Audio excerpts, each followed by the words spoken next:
Saúdo os irmãos capazes do Senhor. Convido os irmãos a abrir no livro de Neemias, capítulo 6, versículo 3. Uma palavra que Deus tocou no meu coração. Neemias me chama muita atenção a sua situação, o seu modo de vida, como ele estava e o que ele foi fazer. A palavra de Deus diz assim: então eu lhes enviei um mensageiro e lhes disse: estou fazendo uma grande obra, não posso ir. O Neemias, no começo, ele estava num período de 70 anos que o povo de Israel estava... Pode se sentar, em nome de Jesus. Que o povo de Israel estava no cativeiro e Neemias estava numa situação boa. Neemias estava sendo copeiro do rei, um homem de confiança, um homem que ali tinha tudo, era leal ao rei, compartilhava as coisas com o rei conhecia ele. É interessante que no começo do livro, Neemias tem uma coisa. Ele pergunta sobre o povo de Israel que saiu do cativeiro, que conseguiu se escapar do cativeiro. E agora, naquele momento, os que sobraram estavam voltaram para a terra prometida, para a terra, e ali eles falaram: o povo que ali está, eles estão em opróbrio, eles estão sendo ridicularizados, porque as portas do templo estão queimadas e o muro está rachado. E ali bate uma tristeza nele, no coração dele, e ele vai orar ao Senhor. Eu acho muito interessante que ele se lamenta, ele chega, ele vai para os pés do Senhor primeiro para chorar, para orar, mas aí que vem o meu pensamento. Uma pessoa que estava num lugar bom, no lugar onde todo mundo queria estar, um homem que não estava passando pelos problemas que aquela população, aquele povo estava passando, aquele cativeiro de sofrimento, e ele pega e quer fazer algo diferente. Isso me chama muita atenção, porque a motivação que as pessoas estão tendo hoje, a motivação que a gente tem para o reino do Senhor, que é muito interessante. A gente é motivado desde... Eu que sou pai, os pais são motivados desde a infância de preparar um filho para a vida dele, para o futuro. As pessoas não desistem, as pessoas batalham, o que acontece, o que vem, eles continuam batalhando até alcançar o objetivo que um filho quer, levar o filho aonde ele quer, e na caminhada não para. Em momento nenhum pode acontecer qualquer coisa que a gente não para de fazer o melhor, de tentar fazer o melhor para os nossos filhos. E na igreja, será que é mesmo assim? A nossa motivação é a mesma com que um pai tem com um filho, que uma mãe tem com um filho, de fazer ele crescer, de fazer ele chegar, de fazer ele estar na posição correta? Porque eu acho interessante, Neemias estava ali tranquilo, numa situação. Ele poderia ficar triste, ele poderia orar, mas ele poderia ficar no mesmo lugar que ele estava. Mas não, ele pega, jejua ao Senhor, ora ao Senhor, busca ao Senhor, intercede ao Senhor, e Deus move algumas coisas para ele, que ele possa conseguir chegar aonde ele quer. Mas eu me pergunto, será que a gente está motivado para levar outras pessoas para o Senhor? Porque era tão fácil ficar, porque a família dele, ele estava tranquilo, a família estava ali. E motivação, o que é motivação? O que faz a motivação? É a intensidade, a direção e a persistência. Será que a gente está nessa intensidade com as obras do Senhor? Porque na vida a gente sempre está intenso, porque a gente sempre quer o melhor, a gente sempre quer chegar a um objetivo planejado e sonhado. Uma direção a gente busca desde o começo. Se você tem um plano de uma casa própria, você busca, você luta 1 mês, 2 anos, 3 anos, 4 anos, 15 anos, mas quer alcançar a casa própria. Um carro, que é uma bênção, Você luta ali, junta dinheiro, tal, vai batalhando. E na casa do Senhor, será que a minha preocupação hoje é levar meu filho aos caminhos do Senhor? Que eu possa ter intensidade de levá-lo ao Senhor, porque eu vejo várias pessoas planejando para o filho, mas na casa do Senhor, será que temos planejado que pessoas conheçam a palavra, buscam a palavra, se deleitam na palavra? Porque é muito bom o mundo onde a gente vive, os objetivos alcançados aqui, mas o objetivo maior que é o céu. Será que a gente tem levado os nossos filhos, os nossos parentes, os nossos amigos, os nossos familiares com essa intensidade? E eu acho interessante que no começo do seu desejo, ele vai ao rei, pede autorização ao rei para sair, para ir lá, para fazer uma obra, para consertar, para restaurar. E o rei fala com ele: não, você pode ir, mas você tem um prazo. Você pode ir, mas você tem que voltar. Mas em toda caminhada, em toda circunstância, sempre tem aqueles que vão atrapalhar o caminho. E eu acho interessante que quando eles começam a planejar a sua saída, quando eles começam ele começa a planejar o que vai fazer, como vai restaurar, como vai proteger o povo, como vai tirar aquele povo do sofrimento, sempre levanta pessoas para atrapalhar o caminho. E no começo, Sambalate, Tobias e Gésem, ouvindo que ele iria tentar reconstruir o templo, eles começam a zombar deles. Eles começam a rir. Porque, como você vai fazer isso? Zombam porque... E muitas das vezes é assim na nossa vida. Na hora que a gente vai começar a fazer alguma obra, tem as pessoas que vão ridicularizar. Uns vão dizer que você não vai conseguir. Outros vão dizer que aquilo é bobeira. Outros vão dizer que não tem jeito de se fazer. Mas a pessoa motivada por Deus, a pessoa direcionada por Deus, a pessoa na persistência com Deus, ele continua a caminhada. E será que a gente tem continuado a caminhada assim, a persistência? Porque sempre vai levantar pessoas para tentar voltar os nossos planos, os nossos projetos. E aí, passando um pouquinho, eles começam a fazer,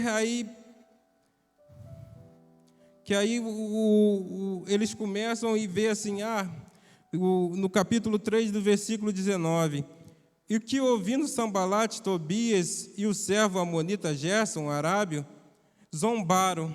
Eles zombaram do povo de Deus, eles zombaram. Mas eu acho interessante que depois ele fala no capítulo 14, isso sucedeu ouvindo... em seguida diz, e falou na presença dos seus irmãos, dos exércitos de Samaria, e disse: que fazem esses fracos judeus? Permite-se eles isso? Sacrificarão, acabá-lo-ão num só dia, vivificarão dos montes do pó de pedras e foram queimados. No capítulo 4, versículo 9, ele diz assim: porém nós oramos a Deus e pusemos uma guarda contra eles, e de dia e de noite por causa deles. O interessante ali é que sempre antes quando aconteceu isso, eu acho bonita a oração de Neemias, que Neemias está lá no palácio, está na casa do rei, mas ele ora ao Senhor: Senhor, nós pecamos, o povo de Israel pecou, eu e a minha família. Interessante que ele estava na casa do rei. Interessante que ele se coloca na presença do Senhor, falar que eu errei também. E muitas das vezes a gente erra por não orar. A gente erra por não interceder por aquelas pessoas que assim aparentemente estão bem, mas a gente vê que vai errando, como foi o povo de Israel, estava no caminho, seguia o caminho, muitas das vezes errava, saía do caminho uma hora, outra hora. E assim eu acho a oração dele muito bonita por isso. E quando as pessoas também criticaram, ele foi a orar ao Senhor. E orando ao Senhor, ele teve força para isso, ele não ouviu o que estavam falando sobre ele. Ele não deu importância às coisas que ministravam sobre a vida dele. Não, você não vai conseguir, esse muro vai ficar fraco, isso vai acontecer, aquilo vai acontecer. E muitas das vezes é assim. E eu acho interessante também que quando ele vai fazer a batalha, ele bota pessoas para trabalhar, mas pessoas também para vigiar. Muitas das vezes a gente tem que vigiar mais, orar, trabalhar e vigiar, para que a nossa motivação continue, que a gente não possa perder o foco. E no capítulo 6 diz assim: ora sucedeu quando Sambalate, Tobi e Gésem, o Arabe, e o restante dos nossos inimigos ouviram que eu havia edificado a muralha e que não havia mais fendas, que Sambalate e Gésem disse: vem, relamo em algumas das aldeias e da planície de Uno. Eles chamaram eles, porque ele tentou tirar ele do foco. Ele chamou ele para assim, não, vamos, já que não conseguimos ridicularizar ele com palavras, já que não conseguimos desanimar eles com palavras, porque ele estava motivado pelo Senhor, ele estava motivado a fazer uma grande obra. Naquele momento, eles chamaram ele para descer, para estar com eles, e ele disse, que é a palavra que foi: então ele enviei um mensageiro e lhes disse: estou fazendo uma grande obra e não posso ir. Muitas das vezes surgem várias distrações. Muitas das vezes há vários focos para a gente fazer outra coisa, para sair do foco, para sair da direção.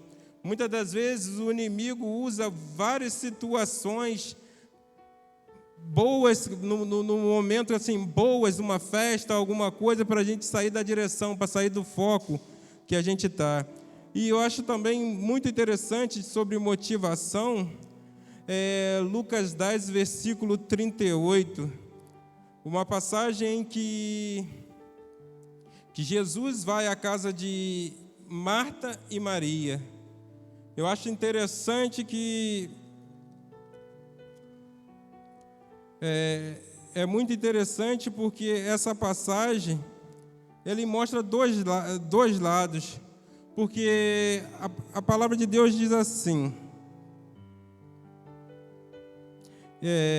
eu acho muito, Mateus 10, 38, eu acho interessante porque naquele momento Jesus foi caminhando e chegou à casa de Marta e de Maria. E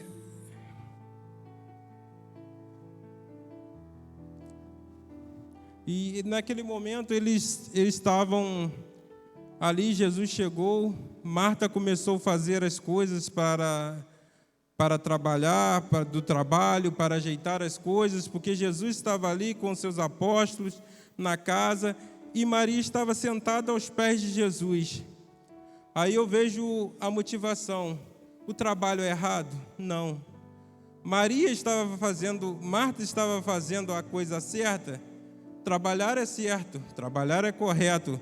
A gente sempre deve trabalhar, fazer alguma coisa.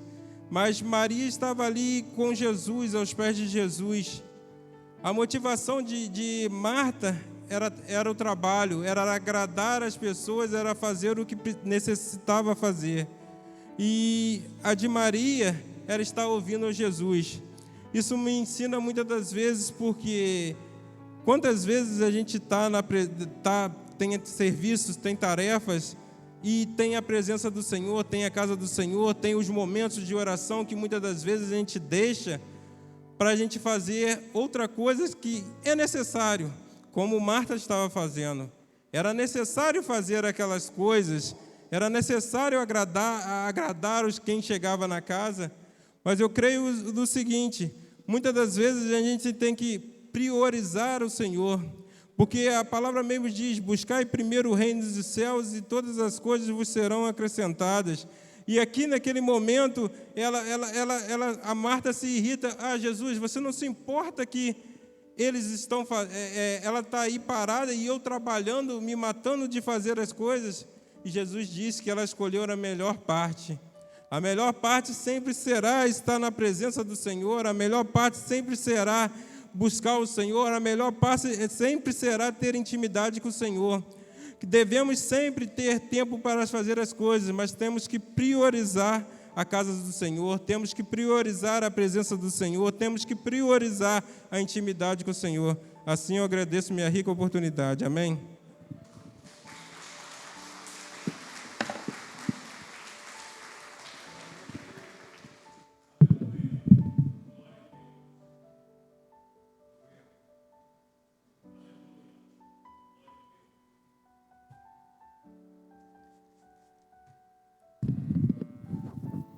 Que Deus abençoe o nosso irmão com a sua palavra, ministrando sobre nós, sobre escolhas, sobre prioridades e sobre decisões. Neemias é espetacular, irmão. Vale a pena estudar esse livro de Neemias, porque as decisões de Neemias, a estratégia de Neemias e, sobretudo, a submissão de Neemias à vontade do Senhor é fantástica. Você vê que Neemias podia tomar a decisão no coração, mas ele procurou ter um apoio, ele procurou ter certeza, ele procurou fazer o que tinha que ser feito pela sociedade e com certeza tem lições para nós. Antes da gente encerrar, tem agora o vídeo? Agora sim, vamos assistir então.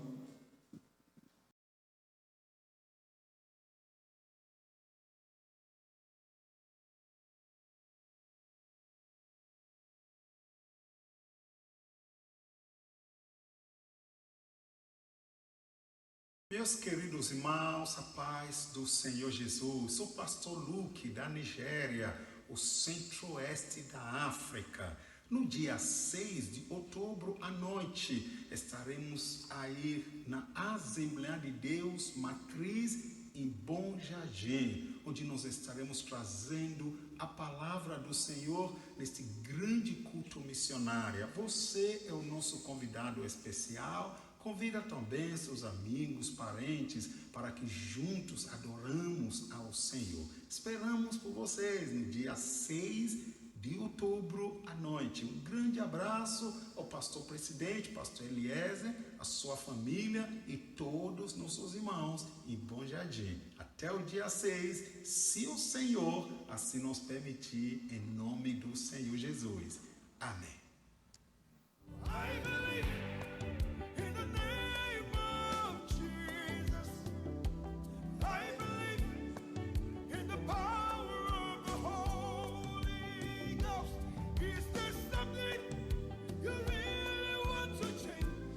Amém. Então está feito aí o convite, que você possa estar presente, trazer um convidado, reforce com quem não veio no culto hoje, quando você estiver com ele, fale, olha, quarta-feira que vem tem uma bênção, tem bênção domingo, tem bênção quarta-feira, em nome de Jesus. Vamos ficar de pé nesse momento, nós vamos agradecer ao Senhor por estarmos aqui. Obrigado ao Keifer, obrigado ao Christian, cada um que veio aqui celebrar o Senhor conosco hoje.